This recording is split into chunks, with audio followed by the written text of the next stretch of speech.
The bench on Maple Street. Maple Street wasn't special in any obvious way. It didn't have the prettiest trees or the trendiest cafes.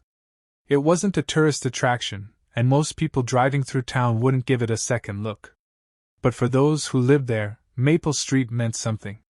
It meant familiarity, routine, stillness. And right outside Howard's Books, the old family-run shop with its squeaky wooden door and dusty windows, sat a bench. Faded, weathered, and creaky when someone sat too hard. But solid. Claire had been coming to that bench every Friday at 6:30 p.m. for the past 5 years. She didn't always sit for long.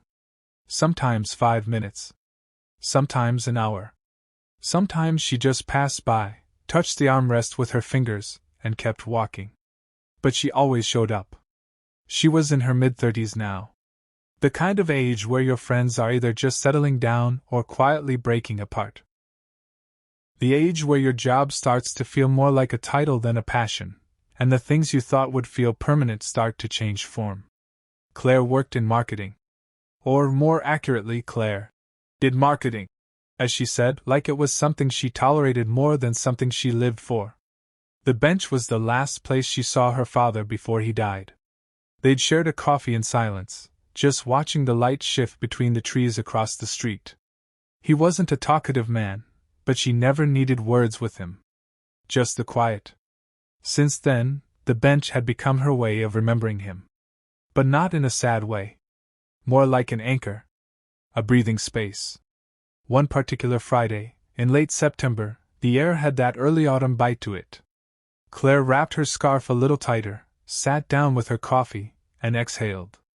Just then, someone sat at the other end of the bench. That was unusual. People didn't usually choose that bench. He was older. 60-something. Wearing a soft brown coat, a navy scarf, and holding a small book in one hand and a paper cup in the other. He didn't say anything. Didn't look at her. Just nodded gently before settling in. Claire glanced at him. He looked peaceful. And for the first time in years she felt like she wasn't alone on that bench. The following week, he was there again. This time, already sitting when she arrived. Claire hesitated before sitting down. But she did. Same place. Same coffee. Same scarf. He nodded again. She nodded back. No words. The silence wasn't awkward. It was companionable in a strange way. Like they were two people who'd both come to the same conclusion about life. Sometimes you don't need to fix things, or explain them, just be still with them. Week after week, this quiet pattern continued. They never introduced themselves. Never asked each other's names. But each Friday, they met on the bench. Sometimes he read. Sometimes she closed her eyes. Once, it rained lightly, and they both sat beneath umbrellas, silently watching water slide down the street. Claire began to notice small things. The way he always carried a folded napkin in his coat pocket. The way he paused before reading, like he was remembering something. The way he took 2 sips of coffee before settling into the bench. He wasn't just someone passing time. He was holding something, quietly, gently. Like her. One evening, in early November, she finally spoke. "You come here every week." He smiled, turning slightly toward her. "I do. Why this bench?" He looked at the old wood, ran his hand along the armrest, and said, "Because it's where I used to sit with my wife. She loved this bookstore. And this view." Claire nodded. "I used to sit here with my dad. Last time we talked was right here." He nodded slowly. "Then I suppose we both sit with someone, even if they're not here anymore." And just like that, a connection formed. Not loud. Not dramatic. Just two people who'd lost someone, still finding ways to feel close to them, through a bench on a quiet street. From then on, their Fridays had a new tone. Still quiet, but with the occasional soft conversation. They talked about small things. Books. The changing trees. The best time of day for a walk. He told her his name was Walter. She told him hers was Claire. They didn't ask too much, didn't press. They just shared enough. Claire found herself looking forward to those evenings in a way she hadn't looked forward to much lately. Her weekdays still felt rushed and heavy. But Fridays had space. Breathing room. One week, she brought a small bag of cookies and offered him one. He smiled and accepted. The week after that, he brought 2 bookmarks and handed her one with a leaf pressed inside. "It reminded me of the way you always pause before your first sip," he said. She smiled, touched. Sometimes they said nothing at all. Sometimes they spoke of their people, his wife, her father. Not in grief, but in gratitude. "They like the quiet," Claire said one day. "Just like this." Walter nodded. "Maybe that's why we come here. To keep the quiet alive." The bench had become more than wood and bolts. It was now a kind of vessel, holding memory, comfort, and a growing friendship either of them expected. Winter came slowly that year, but when it did, it came with snow. Claire still showed up on Fridays. So did Walter, now in a heavier coat and wool gloves. They drank hot chocolate instead of coffee. They brought blankets to sit on. The town decorated Maple Street with string lights. The bookstore put up a small Christmas tree in the window. The bench looked like it belonged to another time, timeless, steady, quietly lit by the golden glow from inside Howard's books. One evening, Walter brought an old photo, black and white, frayed at the edges. It was of him and his wife, sitting on the bench, years ago. Claire stared at it for a moment. "You were young," she smiled. "So was she," Walter whispered. "I still see her that way." Claire nodded, and gently reached out to touch the photo. "Thank you for sharing her." They sat longer that evening, even as the cold deepened. Claire thought of her father, and how he used to say that real comfort wasn't loud, it was the kind that simply stayed. And Walter, he stayed. Spring came slowly, melting snow from the corners of the sidewalks. Claire arrived one Friday to find the bench empty. "No Walter." She waited. An hour passed. She left. The next week, same. And the week after. On the 4th Friday, a woman approached Claire at the bench. She was about Claire's age, kind eyes, a small envelope in her hand. "Are you Claire?" "Yes. I'm Walter's daughter. He spoke of you often. He passed away peacefully 2 weeks ago. He wanted you to have this." She handed Claire the envelope and sat with her for a moment before quietly leaving. Claire opened it slowly. Inside was a small handwritten note. "Thank you for sharing the bench. For the quiet. My wife would have liked you.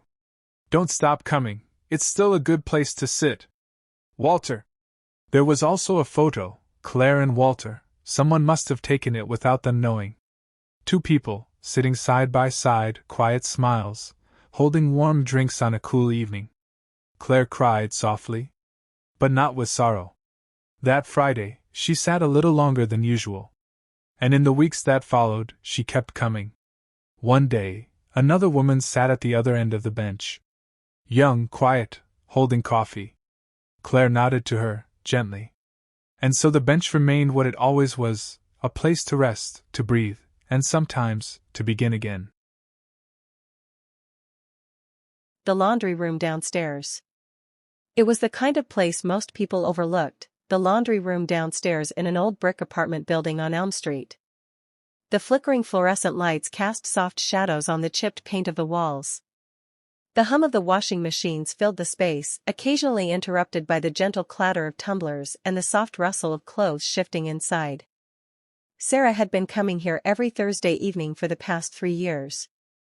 Quiet and reserved, she always brought a book, her little ritual in the otherwise quiet rhythm of her week.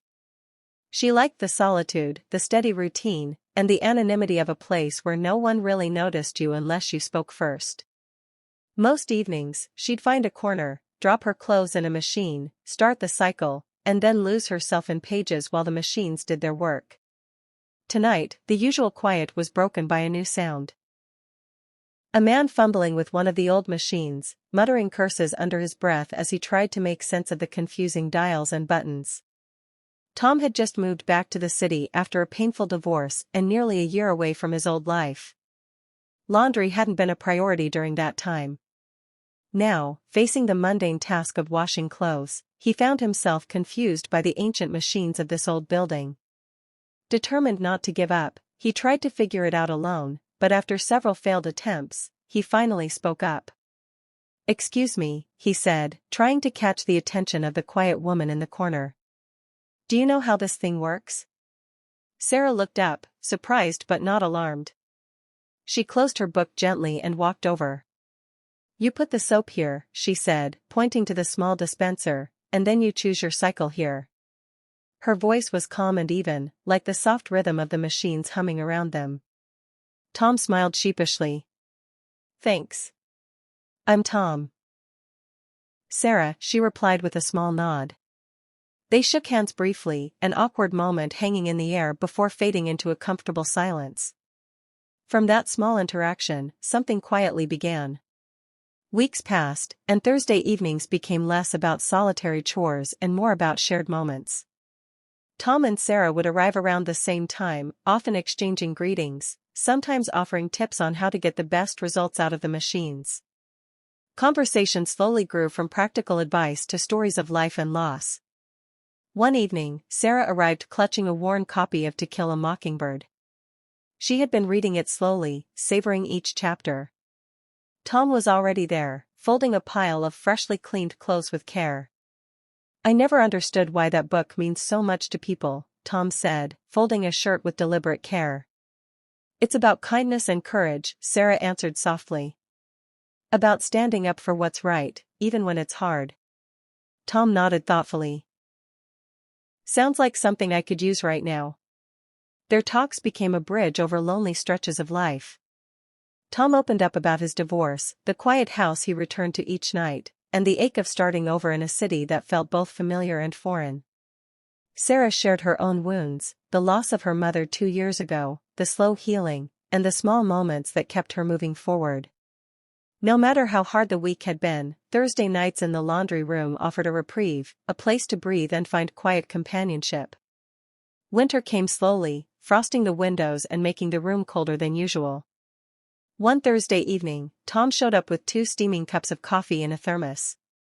"I thought you might like this," he said, handing one to Sarah. She smiled, warmth blossoming beyond the heat of the drink. "Thank you." The simple gesture carried more meaning than either voiced. That night, the laundry room felt less like a forgotten basement and more like a sanctuary. Sarah found herself looking forward to those Thursday evenings, drawn by the gentle routine, the rhythmic hum of machines, the rustle of pages turning in a book, and the soft company of a man who understood silence as much as conversation. As spring approached, the laundry room began to change. It was no longer just a place to wash clothes.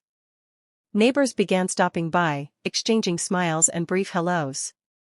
A community bulletin board went up near the door, filled with notes, helpful tips, local events, and even invitations for coffee or book exchanges.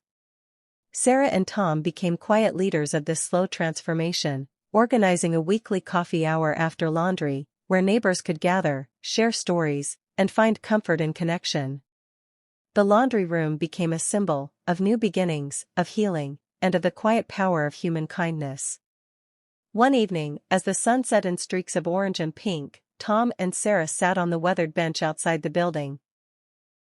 "I never thought doing laundry could lead to this," Tom said with a chuckle, watching the sky. Sarah smiled gently.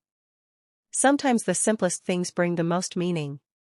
They sat together in silence, comfortable and calm. The past could not be changed, but the future still held moments worth sharing, moments born in the hum of washing machines and the turning of well-loved pages. Mark had never thought that a Saturday afternoon spent cleaning out the attic would change his life. The house was quiet, sunlight filtering through the small window, casting long beams across dusty wooden floors. He'd planned only to clear some space before his sister came to visit, a simple task.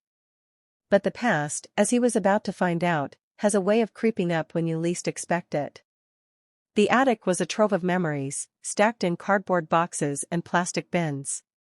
Old photo albums with cracked spines, birthday cards faded with age, and relics from a time when life seemed simpler. Mark knelt beside a large box, its edges torn and stained. His fingers brushed something fragile, an envelope yellowed with age. On the front, in familiar handwriting, was a name he hadn't thought about in years: Julia. Julia was his ex-wife. They had parted ways more than 10 years ago, their divorce marked by silence and unresolved pain. He hesitated for a moment, then carefully opened the envelope. Inside was a single sheet of paper, the ink slightly smudged but still legible. It was a letter, dated 15 years earlier, never sent. Mark settled on the floor, the letter trembling slightly in his hands. His eyes scanned the words, and for the first time in a long time, he heard her voice again. Not the angry, hurt voice from their last arguments, but the soft, sincere tone of someone who had loved deeply and lost more than she could say. The letter was full of apologies, regrets, and quiet hopes. Julia wrote about the mistakes they had made, about dreams they had abandoned. She spoke of a desire for peace, not just with him but with herself. As Mark read, memories surfaced, both beautiful and painful. He remembered the early days of their marriage, the laughter over coffee on Sunday mornings, the small adventures exploring new neighborhoods, the quiet moments when the world seemed to stand still just for them. But he also recalled the growing distance, the arguments over trivial things that soon became walls too high to climb, and the silence that followed, heavier than any shouted word. The letter ended with a simple hope that someday they might find forgiveness. For days after, Mark carried the letter with him. He read it when he woke up, before he went to sleep, sometimes just holding it as if it were a lifeline. It stirred feelings he had long buried: sadness, longing, but also a strange sense of comfort. He realized that the letter wasn't just from Julia. It was from a time in his own life when things had been fragile, uncertain. It was a reminder of who he had been, who he still was beneath the scars. Motivated by a sudden need to reconnect, Mark began reaching out. His first call was to his daughter, Emily, who was studying at a university several states away. Their relationship had been strained since the divorce. Visits and calls were infrequent, filled with awkward pauses and unspoken words. This time, however, Mark spoke honestly. He told her about the letter, about how it had made him think of their family and the time lost. Emily listened quietly, then shared her own feelings, of hurt, hope, and a desire to rebuild what had been broken. Their conversation was the first step toward healing. Encouraged, Mark then reached out to Julia. He was unsure what to expect. Would she want to hear from him? Would old wounds reopen or begin to close? To his surprise, Julia answered the phone.